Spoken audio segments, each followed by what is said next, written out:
사랑하는 우리 서밋의 교회 여러분, 참으로 반갑습니다.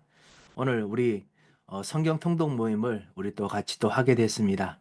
오늘 같이 참석하신 우리 모든 교우들에게 말씀을 통해서 하나님의 신령한 은혜가 충만하게 넘치시기 바랍니다. 오늘 출애굽기를 같이 읽으면서 우리 출애굽기 3장의 중요한 핵심장들을 읽으면서 응답과 축복을 발견하고자 합니다. 우리가 오늘 읽을 출애굽기 3장은 출애굽기는 3장, 12장, 그 다음에 19장, 20장, 그리고 32장, 그리고 40장 이렇게 읽도록 하겠습니다. 3장, 12장, 19장, 20장, 32장, 그 다음에 40장인데요. 같이 지난번처럼 공동체 성경 읽기를 통해서 먼저 읽고 난 이후에 그 다음에 말씀의 중요한 부분을 같이 한번 발견하도록 하겠습니다. 언제나 변함없이 하나님께서 구원의 역사에 이루시고 또 하나님의 인도를 하시는 그런 역사가 말씀 속에서 오늘 도 보여지고 이번 주간에 말씀을 주신 것처럼 나 같은 죄인을 살리시고 일으키신 그 놀라운 회복의 역사가 모세와 그리고 수많은 사람 통해서 이루어진 것도 발견하면서 또다시 한번 확신을 가지는 시간 됐으면 합니다. 한번 기도하도록 하겠습니다. 전능하신 하나님 아버지 은혜를 감사드립니다. 우리의 생명과 능력이 되신 주님, 오늘 영광 받아 주셔서 죄와 저주에서 우리를 건져 주시고 사단의 손에서 우리를 건져 주시며 하나님께 주시는 생명의 능력을 다시 한번 회복시키셔서 하나님의 힘으로 우리 몸과 삶이 회복되며 하나님의 생명의 부활의 능력으로 우리가 영적으로 살아나게 하셔서 감사합니다. 주님, 오늘 말씀을 통해서 다시 한번 이 살리시는 그리스도와 하나님과 함께 있기를 원하오니 주님께서 말씀으로 오늘 역사하시고 주장하여 주셔서 모든 거치는 흑암의 세력이 오늘도 꺾이는 흑암의 세력을 꺾는 능력이 오늘 임하도록 말씀 속에서 인도하여 주셔서 언약의 여정에 주님께서 최고의 복을 내려 주셔서 감사하며 예수 그리스도의 이름으로 기도합니다. 아멘. 네, 오늘 창세기 출애굽기 우리 3장부터 같이 말씀을 읽도록 하겠습니다. 먼저 좀 말씀드릴 것이 무엇이냐면요. 우리가 안 읽었지만은 출애굽기의 처음에 시작이 어디부터 시작되느냐? 출애굽기는 레위 남자와 레위 여자부터 시작됩니다. 그래서 레위 남자와 레위 여자가 나타나는데 출애굽기 1장에 있는 주요 주인공이 누구냐? 여자입니다. 사실 우리 오늘 성경 통독 모임에도 우리가 대부분의 분들이 여자지요. 우리 아추 사무엘 같은 분들께서도 계시지만은 우리 대부분이 여자분들입니다. 어, 여자가 왜 성경에서 많이 나오느냐? 저는 좀 패턴이 있다고 생각합니다. 하나님께서 가문, 교회, 현장을 살릴 때 하나님께서는 여자분들에게 엄청난 은혜를 주셨습니다. 그리고 엄청난 역사를 일으키십니다. 그래서 그 죽어 있는 완전히 망해 있는 나라를 살릴 때 하나님께서 이 요게벳, 그래서 오늘 사실 요게벳의 노래를 제가 일부러 틀었는데요. 요게벳이라는 모세의 어머니를 통해서 이 죽어 있는 나라를 살리게 만드시고 구원의 역사 속에 들어가게 하시고 나라를 다시 일으키게 하십니다. 그것이 사실은 창세기 3장 15절에 있는 하와에게 붙여진 이름이기도 합니다. 그래서 하와에게 그 너희 이름 하와라 했다라고 했지요. 하와라는 것이 모든 산자의 어머니다라는 뜻이죠. 살아있는 자로서 하나님께서 명령시키시고 분명히 하와가 열심히 노력했을 것입니다. 그리고 언약 속에 있으려고 정말 참으로 있는 힘을 다했을 것입니다. 그리고 그런 일들이 오늘 요괴에서도 있지요. 모세를 움직이고 일으키는데 이 나라 이스라엘 나라 다시 죽었다가 살리는 것에 여자 묘게벳이 있었습니다. 엄마가 있었지요.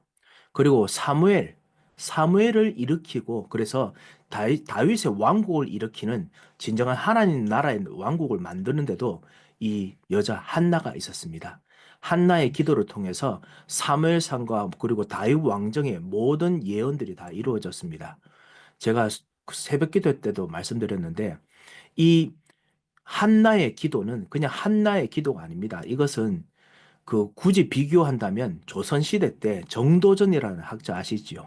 조선을 불교에서 유학하는 나라로 바꾸고 그 다음에 모든 그 새로 성리학을 정말 따라서 하는 모든 그 사람들을 유교로 불교에서 유교로 바꾸는 모든 이 일꾼들 이 모든 선비들을 통해 가지고 실제로 나라를 움직이는 시스템을 만들어서 500년 동안 나라가 유지되게 하는 모든 틀을 만들었던 사람입니다. 그래서 정도전의 철학 때문에 그 사실은 조선이 만들어졌다고 볼 수 있죠. 한편으로는 정도전이 고려의 수많은 충신들을 죽이게 만들어서 결국 아들 이방은에게 그 죽임 당하고 말았지만요. 그렇지만 정도전의 비전 때문에 사실 조선이 엄청난 500년의 사상의 틀을 만들었습니다. 이 사실 한나가 그렇습니다. 이 한나의 기도, 사무엘상 1장, 2장에 나오는 이 기도를 통해서 다가오는 다윗 왕국의 모든 비전들이 다 나타납니다. 그러면 한나가 그 모든 아이디어를 한나가 스스로 잡았습니까? 그렇지 않습니다. 하나님께서 한나에게 그 비전과 그 기도를 주셨지요. 그래서 한나 기도한 대로 다 응답됐습니다. 그 앞으로 일어나는 모든 미래까지 다 예언되게 기도하게 만들었습니다. 그래서 이 여자분들께서 정말 참다운 이 하나님의 은혜를 오늘 말씀 통해서 받고 기도할 때 가문이 대대로 하나님께서 이 기도한 대로 응답받게 역사하실 것입니다. 그리고 교회도 우리 여자분들이 기도하고 말씀 받고 기도한 응답받고 기도한 그대로 하나님께서 교회를 움직이시고 교회의 역사를 움직이게 하실 것입니다. 그래서 그 중요한 흐름이 있다는 것을 여러분께서 아시고 오늘 하나님 말씀을 받으셨으면 합니다. 제가 좀 앞에 설이 좀 길었습니다만 이런 약속의 흐름들이 지금 있는 상황에서 출애굽기 3장에 모세가 80세에 일어난 일을 같이 보도록 하겠습니다. 3장. 모세가 그의 장인 미디안 제사장 이드로의 양떼를 치더니 그 떼를 광야 서쪽으로 인도하여 하나님의 산 호렙에 이르매 여호와의 사자가 떨기나무 가운데로부터 나오는 불꽃 안에서 그에게 나타나시니라. 그가 보니 떨기나무에 불이 붙었으나 그 떨기나무가 사라지지 아니하는지라. 이에 모세가 이르되 내가 돌이켜 가서 이 큰 광경을 보리라. 떨기나무가 어찌하여 타지 아니하는고. 그때에 여호와께서 그가 보려고 돌이켜 오는 것을 보신지라.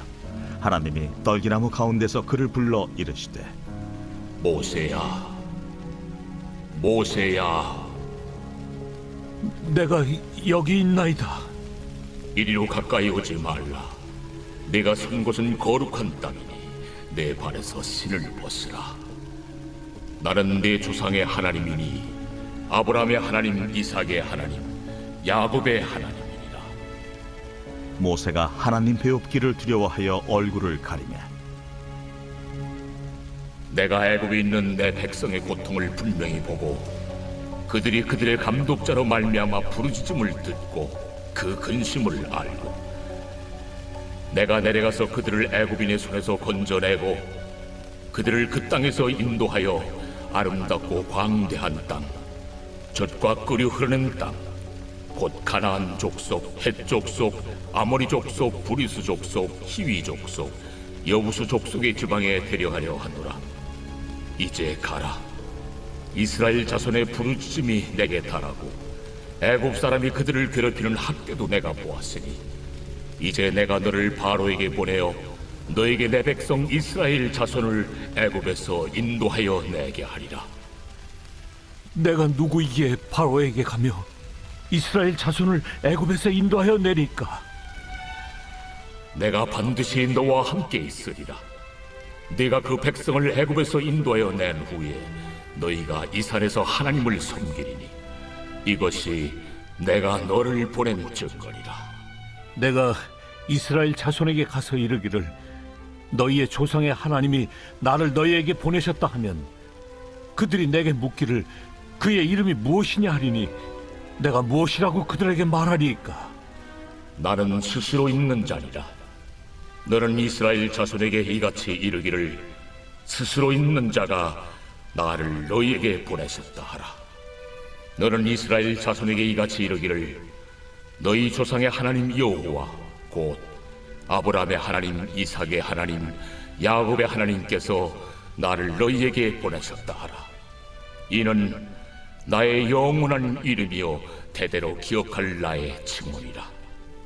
너는 가서 이스라엘의 장로들을 모으고 그들에게 이르기를 여호와 너희 조상의 하나님 곧 아브라함과 이삭과 야곱의 하나님이 내게 나타나 이르시되 내가 너희를 돌보아 너희가 애굽에서 당한 일을 확실히 보았노라.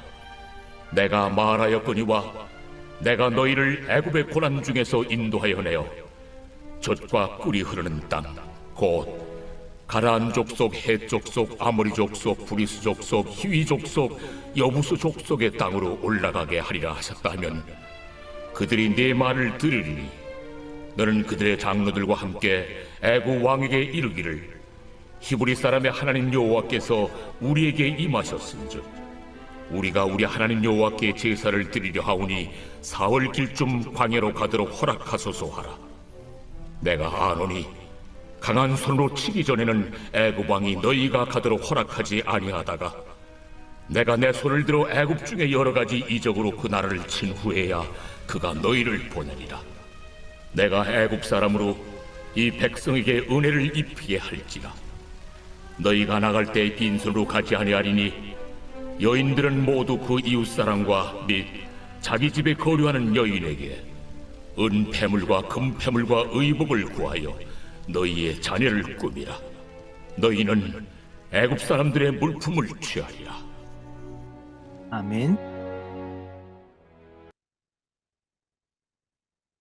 네, 오늘 우리 3장 말씀을 읽었습니다. 하나님께서 모세를 부르시되 모세를 구원하는 자로, 전도자로 이제 부르십니다.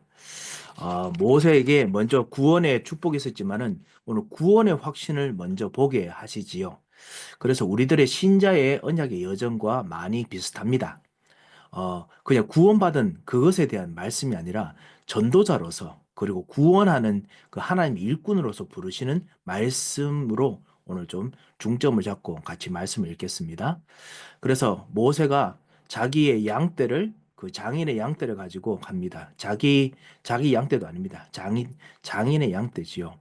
이 세상 사람들이 구원받고 난 후에 하나님 자녀가 되고 나면은 하나님의 자녀로서 삽니다만 아직까지 가정도 그렇고 자기 산업도 그렇고 나 중심의 삶에서 벗어나서 그리스도 중심으로 살지 않으면은 세상이 주인 되어서 여전히 그 세상이 종노릇을 하지요. 그래서 가정에서 세상의 주인 된 것을 이제 완전 벗어버려야 됩니다. 미디안 제사장 이들의 양떼, 이게 사실 마귀를 의미하는 것은 아닙니다만 내가 주인 내 것이 아니지요. 대부분 내 것이 아니도록 그렇게 삽니다. 그래서 그거를 하나님께로 다시 한번 그리스도께로 돌리면 그때서야 하나님께서 이 모든 것이 내 것이 되게 하시지요. 뭐 이런 의미가 이 배경에 있습니다. 그래서 미디안 양떼를 띠는데 이제 본격적으로 모세의 인생을 하나님께서 모세의 인생으로 바꾸어 주십니다. 하나님께서 떨기나무 가운데서 나오십니다. 불꽃 안에서 나오시는데 떨기나무에 불이 붙었으나 떨기나무가 사라지지 않는다. 이것이 하나님의 성품이죠. 하나님은 타는 불이십니다. 하나님의 불은 하지만 영원하고 그리고 거기서 타는 불은 절대로 재가 되지 않습니다. 이 하나님의 불이 성령의 불이 우리 안에 임하면 하나님께서 우리로 하여금 뜨겁게 하나님을 사랑하도록 평생 죽도록 사랑할 수 있도록 하나님께서 영원한 힘과 에너지를 우리들에게 주시고요. 그리고 이 모든 에너지는 보통 우리가 사랑 열기, 뭔가 세상에 성공하던 열기, 이 모든 것을 하고 나면 다 소진됩니다. 그리고 재처럼 남지요. 재처럼 사라집니다.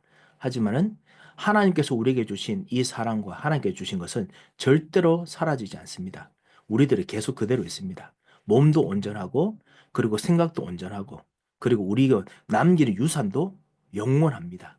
그래서 우리가 하나님의 영원한 유산이 되도록 우리가 열심히 노력하는 것이지요. 그래서 하나님의 성품이 여기서 보여집니다. 하나님의 능력이 보여집니다. 모세가 이것이 너무 신기해서 떨기나무가 왜 안 타느냐 해서 갔더니 하나님께서 떨기나무에서 부르십니다. 모세야, 모세야. 모세가 내가 여기 있나이다 했을 때 하나님께서 이리로 가까이 오지 말라. 내가 선 곳은 거룩한 땅이니 내 발에서 신을 벗어라. 신을 벗어야 됩니다. 왜냐하면 신분을 바꿔야 되죠. 이제 미디안에서 장인의 그 양을 치는 양치기의 신분에서 이제는 하나님의 종으로의 신분으로 바꿔야 됩니다. 그리고 내가 중심이었던 그곳에서 이제 완전히 하나님 중심의 신분으로 바꿔야 됩니다. 보통 신을 벗는 자들이 노예, 종들이 그렇게 하지요. 나는 이제 하나님의 종입니다. 내가 하나님 땅으로 들어왔습니다. 라는 뜻을 가지고 있습니다. 거룩한 땅, 제사장의 현장입니다. 그리고 제사장 현장에서 우리는 제사장을 따라서 우리는 종들이 되었습니다. 자, 그런 모든 배경을 가지고 있습니다. 6절부터 하나님께서 조상부터 말씀하셨던 그 창세기 3장 15절의 주인이시다라는 것을 끝까지 22절까지 계속 강조하십니다. 나는 내 조상의 하나님이니 아브라함의 하나님, 이삭의 하나님, 야곱의 하나님이라. 그래서 조상부터 주셨던 그 창세기 3장 15절의 주인, 창세기 3장 21절에 있는 가죽옷을 입히셨던 그 주인, 가인과 아벨을 실제로 완전 구분하셔가지고 그래서 아브라함의 모든 족속들에게 역사하셨던 그 주인, 그래서 가나안 땅에서 그 마물의 상수리 숲에서 그 나무 밑에 상수리 나무 밑에서 거기서 단을 쌓을 때 그 이스라엘 나라를 거룩한 나라로 그 대단한 나라로 만드셨던 그 하나님, 그 조상의 하나님이 바로 나타나셨다라고 말씀을 하십니다. 언약의 하나님이시죠. 모세가 하나님 배우기를 두려하여 얼굴을 가리매. 이것이 우리의 본능입니다. 하나님 앞에서는 우리가 죄가 없어도 우리는 부끄럽고 부족한 하나님과 너무 격차가 많습니다. 그렇지만 더더욱 우리의 원죄로 인해서 하나님을 떠나는 원죄로 인해서 너무나 부끄럽습니다. 우미한 행동들이 다 느껴져서 부끄럽지요. 우리도 가끔씩 부끄러웠던 옛날의 과거 생각나면 자다가도 발을 막 발차고 이불 차고 그럴 때가 있지요. 어, 하나님 앞에서는 더더욱 그렇습니다. 하나님 앞에 나타나면 하나님 앞에서 우리가 서면은 우리의 모든 과거에 부끄러운 것이 다 나타납니다. 우리의 죄, 그다음 우리가 마귀의 그 우리 마음속까지 원죄로서 마귀 쫓았던 모든 우리의 욕심들, 이 모든 것들이 다 보입니다. 그러니까 두렵지요. 그래서 얼굴을 가립니다. 근데 하나님께서 은혜로우셔서 벌하지 아니하시고 지금 구원하시고 그리고 살리시고 그리고 오히려 사명까지 주십니다. 이것이 우리들에게 있는 큰 은혜이기도 하지요. 모세가 이 큰 은혜를 받았습니다. 그래서 하나님께서 그것을 은혜로서 회복시키신 정도가 아니라 사명까지 주십니다. 애굽에 있는 내 고통에 분명히 보고 그래서 근심 알기 때문에 이들을 다시 한번 약속의 땅으로 그래서 아름답고 광대한 땅, 젖과 꿀이 흐르는 땅으로 데려가려고 다시 한다. 약속의 땅으로 합니다. 게다가 이곳에 있다 보니까 애굽 사람이 학대까지 보았다. 그래서 바로에게 너를 보내서 그래서 인도하여 내게 할 것이다. 그 문제가 있는 현장, 상처가 있던 현장, 과거에 상처가 있지요. 도망쳤던 그 현장으로 보냅니다. 하나님께서 우리를 과거에 상처가 있는 현장, 과거에 실패가 있던 현장 속으로 다시 보내십니다. 왜냐하면 그곳에서 이제는 하나님께서 함께 하시지요. 그때 모세가 뭐라고 했냐면 하나님, 내가 어떻게 하나님께 갑니까? 어떻게 바로에게 갑니까? 내가 어떻게 이스라엘 자손을 끄집어낼 수 있습니까? 예전에 그렇게 노력해도 40년 동안 준비해서 했던 모든 반란이 완전히 실패가 됐기 때문에 할 수 없지요. 인간의 힘으로 할 수 없기 때문에 제가 어떻게 할 수 있습니까? 라고 이야기합니다. 자, 이것에 대해서 하나님께서 어떻게 대답하셨냐면 하나님께서는 예전에 아브라함에게 그 하셨던 것처럼 이삭에게 하셨던 것처럼 야곱에게 하셨던 것처럼 여기 보면 아까 내가 아브라함의 하나님, 이삭의 하나님, 야곱의 하나님이다라고 하셨던 것처럼 그래서 그 아브라함, 이삭, 야곱에게 하셨던 것처럼 항상 하나님께서 대하십니다. 뭐라고 하냐면 그때 하나님이 이르시되 내가 반드시 너와 함께 있으리라. 내가 그 백성을 애굽에서 인도하여 낸 이후에 너희가 이 산에서 하나님을 섬기리니 이것이 내가 너를 보낸 증거니라 이렇게 말씀하셨죠. 이것이 내가 너를 보낸 증거다라고 말했던 너가 그 백성을 애굽에서 인도하여 낸 이후에 너희가 이 산에서 하나님을 섬기리니 이 산은 지금 신의 산입니다만 그 산 장소가 아니라 그곳에서 빠져나고 난 후에 하나님께 언약의 제사를 드릴 것, 희생 제사를 드릴 것을 말하는 것이 그것이 하나님께서 아브라함에게도 그렇게 말씀하셨고 그리고 이삭에게도 그렇게 말씀하셨고 그 다음에 야곱은 자기가 아예 제가 나중에 돌아오면은 하나님께 제가 이곳에서 베델에서 주께 이 단을 쌓고 거기다 11조까지 드리겠습니다. 이렇게 말했죠. 그 패턴하고 똑같습니다. 그래서 내가 반드시 너와 함께 있을 것이다. 이거를 아브라함에게도 말씀하시고 야곱에게도 말씀하셨고 그리고 이삭에게도 말씀하셨지요. 하나님께서 지금 과거에 있었던 모든 언약의 사람에게 말씀하셨던 그대로 하나님께서 똑같이 말씀하십니다. 그래서 모세가 이 옛날에 아브라함, 이삭, 야곱에게 하시는 것처럼 나에게도 동일하게 약속대로 언약 그대로 역사하시는구나. 이거를 확실하게 됩니다. 그래서 이것이 바로 증거다. 하나님께서 옛날부터 그렇게 하셨구나. 이것이 그러니까 언약의 한 약속, 옛날부터 하셨던 그 약속 그대로 하시는 것이 증거입니다. 여러분과 우리가 하나님의 증거를 붙잡을 때 우리는 무엇을 증거로 삼습니까? 무엇인가 잘된 것, 그런 걸 증거로 삼을 때가 있지요. 그거를 증거로 삼으면 안 됩니다. 우리에게 증거는 뭐냐? 그 요한 1서 5장 13절에 있는 것처럼 하나님 아들이 우리에게 계신 것. 요한복음 1서 5장 11절이죠. 하나님께서 우리에게 계신 것, 하나님 아들이 우리에게 있는 것이 증거입니다. 또 증거는 이것이니 하나님께서 우리에게 영생을 주신 것과 그의 아들이 우리 안에 있는 그것이니라. 하나님의 아들, 하나님의 말씀이 우리 안에 있는 것이 증거입니다. 예전부터 주셨던 그 약속이 내 안에 확실하게 생기는 거, 이게 증거지요. 그래서 이 증거를 보고 모세가 예전부터 말씀하셨던 그 하나님이시구나. 이걸 알게 됩니다. 그래서 마음을 바꾸지요. 그래서 우리는 말씀을 보고 말씀을 통해서 우리가 깨닫는 거, 믿음이 생기는 거, 이것이 증거이라는 것을 먼저 봐야겠습니다. 오직 그것만 증거냐? 아닙니다. 증거 이후에 또 성취되는 것도 증거지요. 하지만은 첫 번째 증거가 뭐냐? 말씀이 내 안에서 그렇구나라고 깨달아지는 것입니다. 두 번째로 모세가 그런데 내가 가서 왜 그렇게 해야 되느냐? 그리고 너 그분의 이름이 무엇이냐? 이렇게 묻는 것에 대해서 질문합니다. 나를 너에게 보내셨다 하면 그들이 내게 묻기를 그의 이름이 무엇이냐 하리니 내가 무엇이라고 말해야 됩니까? 이것을 물을 때도 하나님께서는 예전에 있던 이스라엘 백성들의 아버지 아브라함, 이삭, 야곱이 질문했던 것하고 비슷한 패턴으로 하나님께서 대답하십니다. 예전에 아브라함이 처음으로 하나님 이름을 부르고 그 다음에 이삭, 야곱이 처음으로 이 여호와의 이름을 하나님의 이름을 정말 불렀던 것처럼 그런 것처럼 하나님께서 직접 언약을 통해서 말씀하셨던 것을 오늘 또다시 또 대답하십니다. 뭐라고 하냐면 하나님이 모세에게 이르시되 나는 스스로 있는 자이니라. 스스로 있는 자, 여호와라는 단어가 여기서 본격적으로 나옵니다. 예전에 하나님의 이름을 불렀다. 라고 했는데요. 여호와라는 단어에 대해서 구체적인 설명이 나오지요. 여호와, 사실은 어떤 사람은 야훼라고 한다, 어떤 사람은 여호와라 한다, 여러 가지로 하는데 우리가 고대 히브리어를 정확하게 발음을 아직까지 다 찾지 못했습니다. 이스라엘 사람들마저. 그래서 대강 이제 이들이 지금 쓰고 있는 말을 따라서 지금 짐작을 하고 있습니다. 그래서 뭐라고 부르냐면 에흐예 아쉐르 에흐예 스스로 있는 자라는 뜻이 에흐예 아쉐르 에흐예라고 이렇게 부릅니다. 그래서 이것을 우리 독일 성경을 통해서 번역하다 보니까 저호바가 됐고요.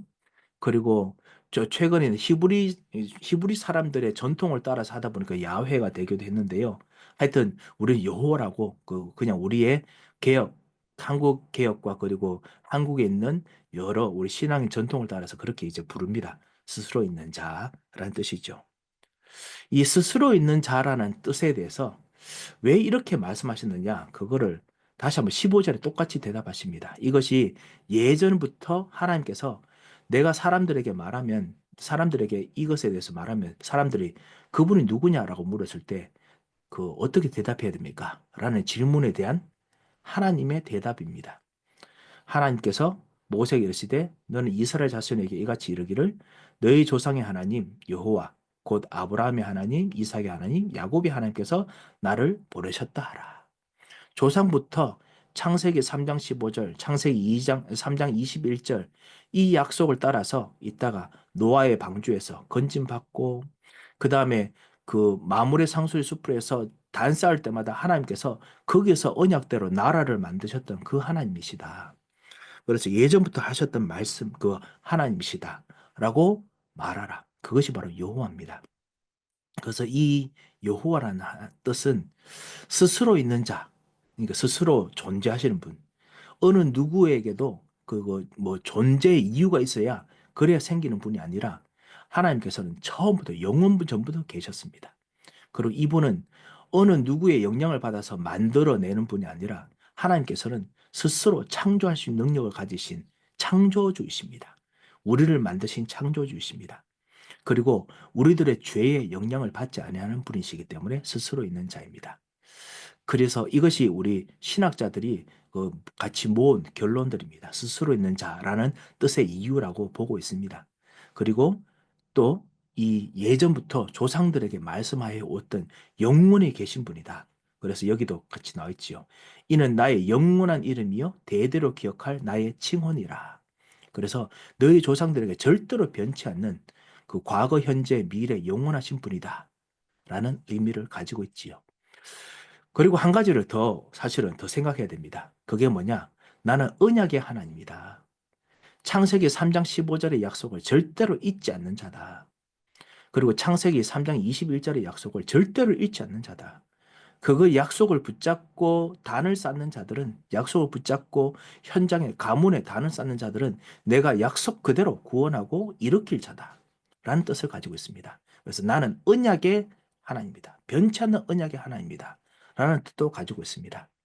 그래서 출애굽기부터 시작해서 여호와라는 단어가 나오면 항상 여러분 꼭 기억하실 것이 변치 않는 언약.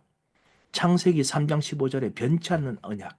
이제 예수 그리스도에 대한 변치 않는 언약을 하나님께서 상기시키려고 하시는 말씀이다. 라고 생각하시기 바랍니다. 여호와. 자, 그런 뜻을 가지고 하나님께서 말씀하십니다. 그래서 이스라엘 백성을 모으고 그래서 내가 확실히 보았다라고 똑같이 이야기하라라고 하지요. 그리고 어떻게 하겠습니까? 어떻게 빠져나가야 됩니까? 가장 중요한 말이지요. 그들이 내 말을 들으리니 그들의 장로들과 함께 애굽 왕에 이르기를 히브리 사람의 하나님 여호와께서 우리에게 임하셨은즉 우리가 우리 하나님께 여호와께 하나님 여호와께 제사를 드리려 하오니 언약의 하나님 창세기 3장 15절 하나님께 제사를 드리려 하오니 이게 희생 제사지요. 어떤 사람들은 제사란 단어가 왜 희생 제사로 우기냐 라고 이야기합니다. 그런데 제사란 단어에 이것이 중요합니다만 이 제사보다 더 중요한 것이 여호와께 제사 드리는 것입니다. 창세기 3장 15절 여자의 후손의 약속을 붙잡고 드리는 제사.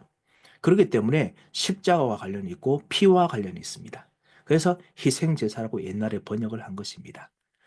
사람들이 어떤 사람 제사기 때문에 희생 제사와 연결시키면 안 된다라고 이야기하는 똑똑한 청년들도 계십니다. 그런데 제사란 단어가 아니라 우리 하나님 여호와께 제사 드리는 것이기 때문에 희생 제사라고 우리는 이야기할 수 있는 것입니다.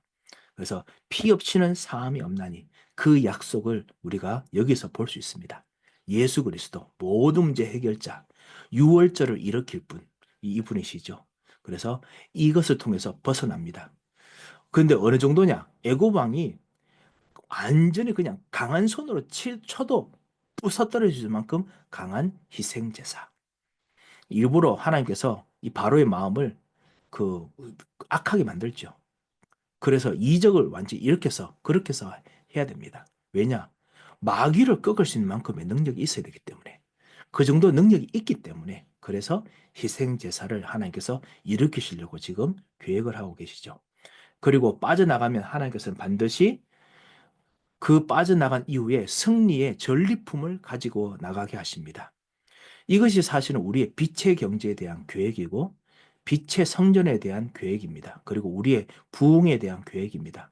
하나님께서 우리 가문과 우리 교회를 통한 이 지역의 복음화, 가문 복음화, 그 다음에 내 삶 개인의 복음화 할 때 하나님께서 이 땅에서 빠져나가면서 승리하면서 전리품들을 챙기게 하십니다.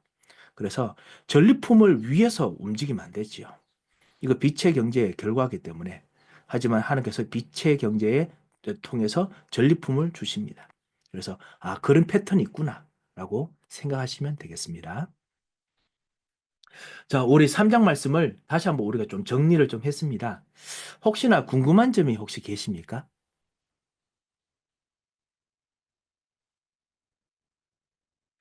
예, 그러면 없으신 줄 알고 우리 그 다음 말씀으로 읽도록 하겠습니다. 12장입니다. 출애굽기 12장 말씀을 우리 읽도록 하겠습니다.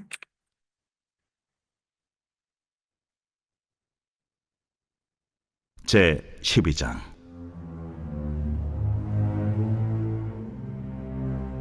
여호와께서 애굽 땅에서 모세와 아론에게 일러 말씀하시되 이달을 너희에게 달의 시작 곧 해의 첫 달이 되게 하고 너희는 이스라엘 온 회중에게 말하여 이르라. 이달 열흘에 너희 각자가 어린 양을 취할지니 각 가족대로 그 식구를 위하여 어린 양을 취하되 그 어린 양에 대하여 식구가 너무 적으면 그 집의 이웃과 함께 사람 수를 따라서 하나를 취하며 각 사람이 먹을 수 있는 분량에 따라서 너희 어린 양을 계산할 것이며 너희 어린 양은 흠없고 1년 된 수컷으로 하되 양이나 염소 중에서 취하고 이달 19날까지 간직하였다가 해질 때에 이스라엘 회중이 그 양을 잡고 그 피를 양을 먹을 집 좌우 문설주와 인방에 바르고 그 밤에 그 고기를 불에 구워 무교병과 쓴 나물과 아울러 먹되 날 것으로나 물에 삶아서 먹지 말고 머리와 다리와 내장을 다 불에 구워 먹고 아침까지 남겨두지 말며 아침까지 남은 것은 곧 불사르라. 너희는 그것을 이렇게 먹을지니 허리에 띠를 띠고 발에 신을 신고 손에 지팡이를 잡고 급히 먹으라. 이것이 여호와의 유월절이니라. 내가 그 밤에 애굽 땅에 두루다니며 사람이나 짐승을 막론하고 애굽 땅에 있는 모든 처음 난 것을 다 치고 애굽의 모든 신을 내가 심판하리라. 나는 여호와라. 내가 애굽 땅을 칠 때에 그 피가 너희가 사는 집에 있어서 너희를 위하여 표적이 될지라. 내가 피를 볼 때 너희를 넘어가리니 재앙이 너희에게 내려 멸하지 아니하리라. 너희는 이날을 기념하여 여호와의 절기를 삼아 영원한 규례로 대대로 지킬지니라. 너희는 이래 동안 무교병을 먹을지니 그 첫날의 누룩을 너희 집에서 제하라. 무릇 첫날부터 일곱째 날까지 유교병을 먹는 자는 이스라엘에서 끊어지리라. 너희에게 첫날에도 성회요 일곱째 날에도 성회가 되리니 너희는 이 두 날에는 아무 일도 하지 말고 각자의 먹을 것만 갖출 것이니라. 너희는 무교절을 지키라. 이날에 내가 너희 군대를 애굽 땅에서 인도하여 내었음이니라. 그러므로 너희가 영원한 규례로 삼아 대대로 이날을 지킬지니라. 첫째 달 그 달 19날 저녁부터 21일 저녁까지 너희는 무교병을 먹을 것이요 이래 동안은 누룩이 너희 집에서 발견되지 아니하도록 하라. 무릇 유교물을 먹는 자는 타국인이든지 본국에서 난 자든지를 막론하고 이스라엘 회중에서 끊어지리니 너희는 아무 유교물이든지 먹지 말고 너희 모든 유하는 곳에서 무교병을 먹을지니라. 모세가 이스라엘 모든 장로를 불러서 그들에게 이르되 너희는 나가서 너희의 가족대로 어린 양을 택하여 유월절 양으로 잡고 우슬초 묶음을 가져다가 그릇에 담은 피에 적셔서 그 피를 문 인방과 좌우 설주에 뿌리고 아침까지 한 사람도 자기 집 문 밖에 나가지 말라. 여호와께서 애굽 사람들에게 재앙을 내리려고 지나가실 때에 문 인방과 좌우 문설주의 피를 보시면 여호와께서 그 문을 넘으시고 멸하는 자에게 너희 집에 들어가서 너희를 치지 못하게 하실 것임이니라. 너희는 이 일을 규례로 삼아 너희와 너희 자손이 영원히 지킬 것이니 너희는 여호와께서 허락하신 대로 너희에게 주시는 땅에 이를 때에 이 예식을 지킬 것이라. 이후에 너희의 자녀가 묻기를 이 예식이 무슨 뜻이냐 하거든 너희는 이르기를 이는 여호와의 유월절 제사라. 여호와께서 애굽 사람에게 재앙을 내리실 때에 애굽에 있는 이스라엘 자손의 집을 넘으사 우리의 집을 구원하셨느니라 하라. 하매 백성이 머리 숙여 경배하니라. 이스라엘 자손이 물러가서 그대로 행하되 여호와께서 모세와 아론에게 명령하신 대로 행하니라. 밤중에 여호와께서 애굽 땅에서 모든 처음 난 것 곧 왕위에 앉은 바로의 장자로부터 옥에 갇힌 사람의 장자까지와 가축의 처음 난 것을 다 치심해 그 밤에 바로와 그 모든 신하와 모든 애굽 사람이 일어나고 애굽에 큰 부르짖음이 있었으니 이는 그 나라에 죽임을 당하지 아니한 집이 하나도 없었음이었더라. 밤에 바로가 모세와 아론을 불러서 이르되 너희와 이스라엘 자손은 일어나 내 백성 가운데에서 떠나 너희의 말대로 가서 여호와를 섬기며 너희가 말한 대로 너희 양과 너희 소도 몰아가고 나를 위하여 축복하라. 애굽 사람들은 말하기를 우리가 다 죽은 자가 되도다. 하고 그 백성을 재촉하여 그 땅에서 속히 내보내려 하므로 그 백성이 발교되지 못한 반죽 담은 그릇을 옷에 싸서 어깨에 매니라. 이스라엘 자손이 모세의 말대로 하여 애굽 사람에게 은금 패물과 의복을 구하매 여호와께서 애굽 사람들에게 이스라엘 백성에게 은혜를 입히게 하사 그들이 구하는 대로 주게 하심으로 그들이 애굽 사람의 물품을 취하였더라. 이스라엘 자손이 라암셋을 떠나서 숫곳에 이르니 유아 외에 보행하는 장정이 60만 가량이요 수많은 잡족과 양과 소와 심이 많은 가축이 그들과 함께하였으며 그들이 애굽으로부터 가지고 나온 발교되지 못한 반죽으로 무교병을 구웠으니 이는 그들이 애굽에서 쫓겨남으로 지체할 수 없었으며 아무 양식도 준비하지 못하였음이었더라. 이스라엘 자손이 애굽에 거주한 지 430년이라 430년이 끝나는 그날에 여호와의 군대가 다 애굽 땅에서 나왔은즉 이 밤은 그들을 애굽 땅에서 인도하여 내심으로 말미암아 여호와 앞에 지킬 것이니 이는 여호와의 밤이라. 이스라엘 자손이 다 대대로 지킬 것이니라. 여호와께서 모세와 아론에게 이르시되 유월절 규례는 이러하니라.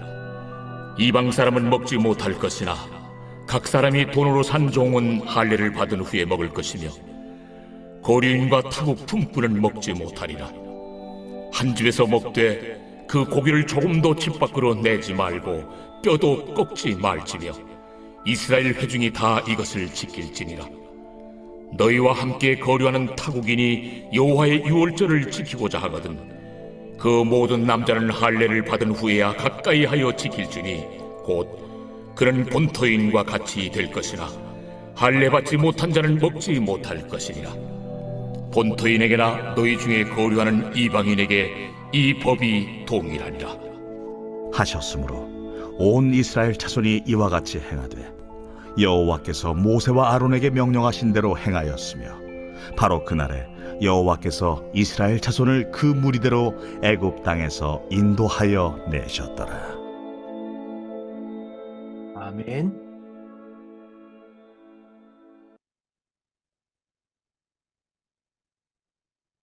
오늘 51절 말씀까지 12장 말씀이 좀 깁니다. 하지만은 이것이 출애굽기 3장에서 말씀하셨던 그 말씀대로 지금 성취되는 것이죠.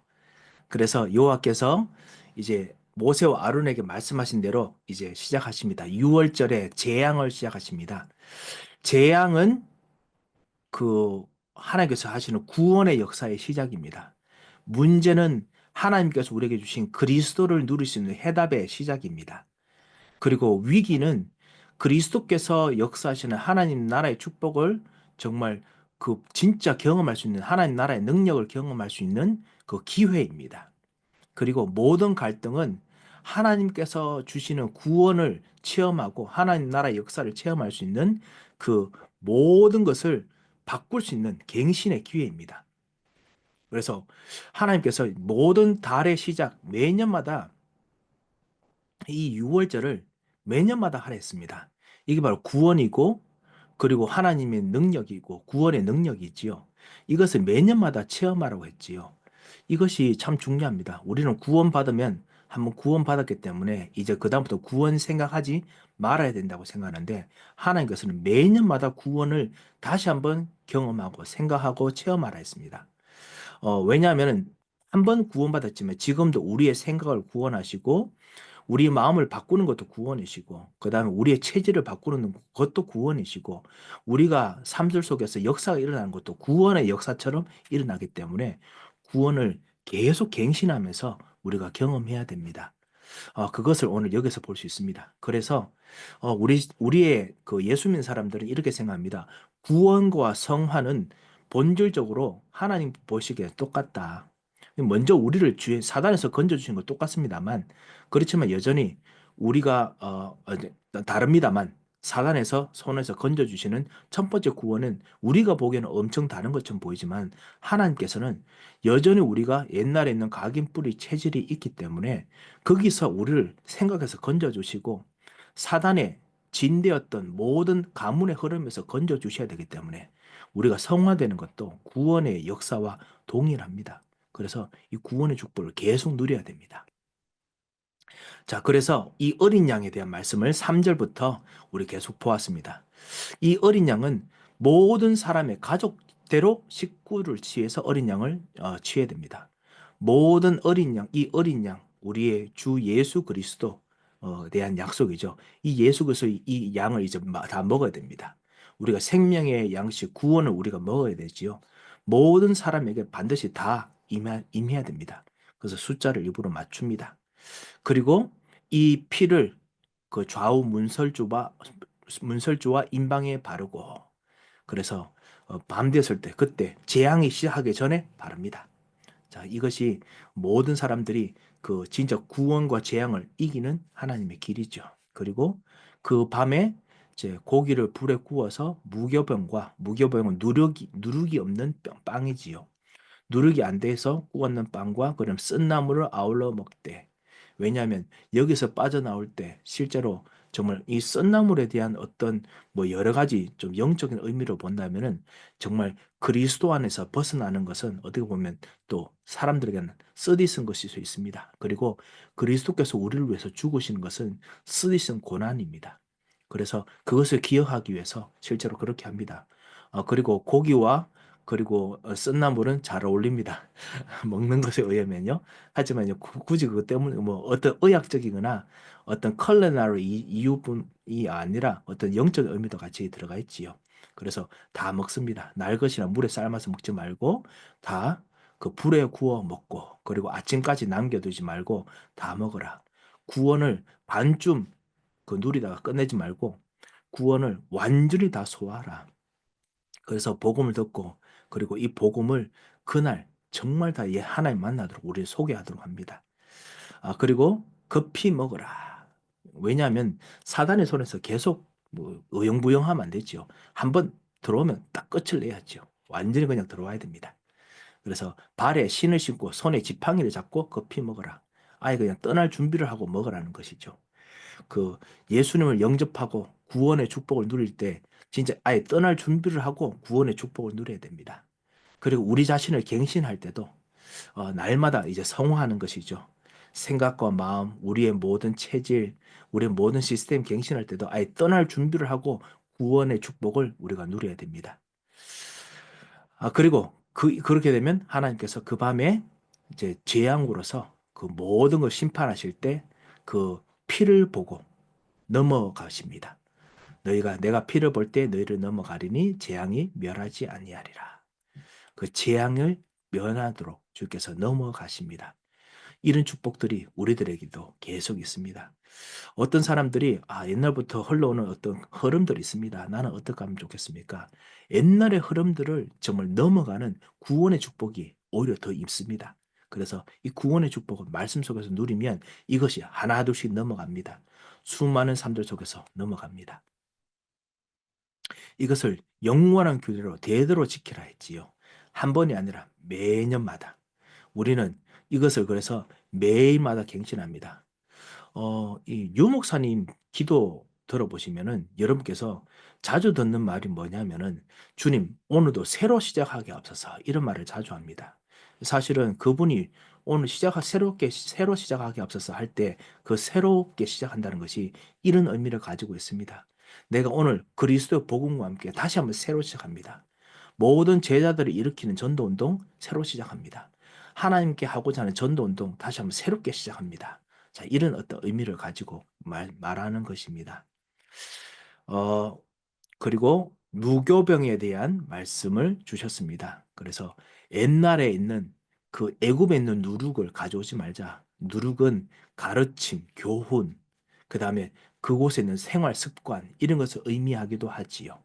그래서 옛날에 있었던 모든 체질, 사단의 종로로 되고 그 다음에 이 애굽의 종로로 되었던 노예의 체질을 가져오지 말도록 딱 끊어서 그래서 떠나게 하십니다. 그래서 우리도 하나님과 함께 새롭게 시작해야 됩니다. 먹는 것도 새롭게 시작하고 축복도 그리고 우리의 모든 말도 새롭게 시작하는 축복들이 날마다 있어야겠습니다. 자, 그래서 무교절을 지켜라. 성회가 되어서 그래서 무교절을 지켜라. 그래서 무교병에 대한 이야기를 하지요. 그래서 그 누룩이 발견되지 않도록 하라. 누룩이 오랫동안 있기 때문에 일부러 7일 동안 절대로 없애라. 없도록 해라. 그래서 무교병을 먹으면 나중에 무교병 먹는 사람들, 그 다음에 그 할례 받지 않는 자들 다 잘라낸다고 했지요. 그 정도로 하나님께서는 옛날에 있는 모든 것을 끝을 내기를 원하십니다. 구원도 그렇고요. 그래서 이스라엘 백성들에게 모세가 이제 말합니다. 그래서 유월절 양으로 잡되 특별히 하나님 말씀 따라서 한 가지를 그 하나님 말씀이겠죠. 그것을 좀 더 설명합니다. 우슬초 묶음을 가져다가 그릇에 담은 피에 적셔서 그 피를 문 인방과 좌우 설주에 뿌리라. 그리고 아침까지 한 사람도 집 그 문 밖에 나가지 말라. 우슬초는 제사장들이 정결케 할 때 쓰는 그런 약으로 쓰는 곳이기도 합니다. 왜 이 우슬초냐? 어떤 뭐 약효에 대한 부분이 아니라 제사장들이 쓰는 것입니다. 지금 이스라엘 백성들은 노예입니다. 그런데 하나님께서는 구원의 역사를 이루시기 위해서 하나님께서 그 모세만 그 제사장적인 역할을 가진 것이 아니라 구원받는 이 사람들도 너희도 작은 제사장이다. 이제부터는 작은 제사장이다. 내가 너를 임명했다. 너희 집안에서 구원하는 자로 임명했다. 그리고 너 자신을 구원한 자로 내가 임명했다. 라는 의미로 우술초로서 합니다. 사실은 예수 그리스도께서 우리에게 오셨을 때 참 제사장이 되셔서 그분이 하는 역사를 사실 보여주는 이미지이기도 합니다. 하지만 동시에 또 우리에게도 이는 제사장직 축복이 이미 임했다는 것을 알게 됩니다. 그래서 그 피를 바르고 모든 문제를 해결하고 우리의 모든 죄를 사하고 우리의 재앙에서 건지시는 그런 그림들이 여기서 보여집니다. 우리의 모든 무거운 짐, 우리 죄의 상처들을 정말 씻으시는 그리스도께서 오늘 이 말씀 통해서 여러분에게 정말 충만하게 임하시기 바랍니다. 주님은 우리를 씻으십니다. 주님은 우리를 깨끗게 하십니다. 그리고 주님께서는 우리의 모든 저주를 오늘도 완전히 씻어내십니다. 그리고 재앙이 그렇기 때문에 피합니다.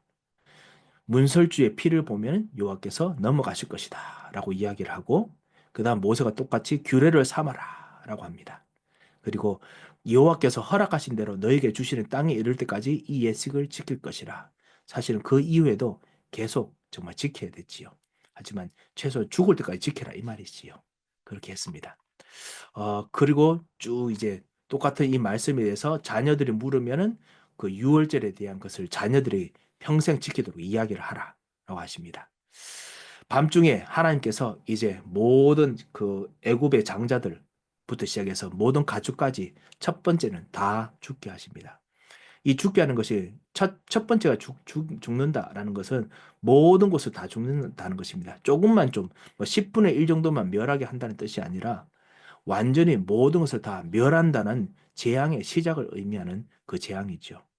그래서 이것이 있었을 때 바로가 모세 아론 불러서 밤에 불러서 옛날에는 그 전날에 불렀습니다. 10가지 재앙 중에서 다른 재앙들은 그 다음 날에 바로가 부릅니다. 안 된다 하면서 그랬는데요. 그런데 이 밤에 부릅니다. 어떤 날은 사실 그날에 바로 또 부르기도 했습니다만 이번에는 그 정도가 아니고 밤에 문제가 생기자마자 바로 그냥 나가라 라고 이야기합니다. 그리고 나를 위해서 축복하라까지 합니다. 그래서 발교되지 못한 그 그릇을 옷에 사서 어깨에 매니라. 그래서 그 무교병을 먹을 수 있게 됐지요. 그리고 전리품들을 가지게 됩니다. 이스라엘 백성들이 라암세서 떠나서 이제 출발하는데 숫곳으로 이제 움직이는데 장정이 60만 가량이다라고 해서 대강 전체 한 200만 명이 되지 않았을까라고 생각을 지금 하고 있습니다. 한 가지 여러분과 함께 또 한 가지 좀 더 볼 것이 무엇이냐면요. 그 이들이 정말 떠나는데 이 떠나는 것에 대해서 뭐라고 했냐면 41절을 보면 이스라엘 백성이 애굽에 거한 지 430년이라 430년이 끝나는 그날에 여호와의 군대가 다 애굽 땅에서 나왔은즉 아시다시피 이 사람들은 지금 그 여호와의 군대가 아니고 그 사실은 애굽의 종되었던 사람들이 있습니다. 그리고 우리들로 비교한다면 사단의 종되었던 그 사단 나라, 세상 나라의 종되었던 사람들입니다. 하지만 하나님께서는 6월절에 피 바르는 이 일 생김과 동시에 그들을 군대라고 명령하십니다. 이 사단과 세상과 싸워 이기는 세상의 신과 싸워 이기는 그 군대라고 하나님께서는 말씀하십니다. 우리 모든 믿는 사람들이 구원받자마자 바로 하나님의 군대가 되었습니다. 그것을 우리가 볼 수 있지요. 그리고 이것을 여호와의 밤이다라고 이야기를 합니다. 그리고 난 후에 그 이스라엘 자손이 되었기 때문에 유월절을 지켜라. 이방 사람들은 절대로 유월절 못한다. 그래서 참 할례를 지켜라. 할례를 지킬 것에 대해서 말씀을 합니다. 왜냐? 하나님께서 정말 새롭게 태어나게 하시는 자들이기 때문에 그렇습니다. 자, 이렇게 유월절의 예식에 대해서 같이 한번 우리가 말씀을 보았습니다. 우리들에게 이 유월절의 축복들이 임했습니다. 그리고 구원의 축복이 임했습니다. 그리고 구원의 능력이 임했습니다. 그리고 끝날까지 이 축복들을 계속 매일마다 갱신하면서 누려야 됩니다. 그것을 오늘 이거 통해서 우리가 말씀을 같이 보았습니다. 혹시 궁금한 점이 있으신가요?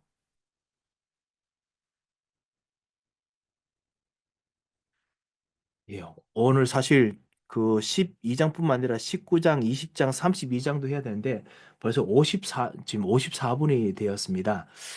그래서 우리 잠깐 말씀을 보기에는 시간이 좀 모자란 것 같고요. 한 가지만 좀 더 보고 그리고 이제 그냥 결론을 좀 냈도록 하겠습니다.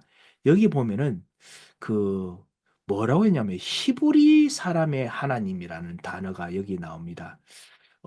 히브리 사람의 하나님이 몇 절인지 갑자기 제가 제가 읽었었는데 하나님께서 직접 히브리 사람의 하나님께서 실제로 우리를 건져 주셨다라고 이야기를 하는 단어가 나옵니다. 히브리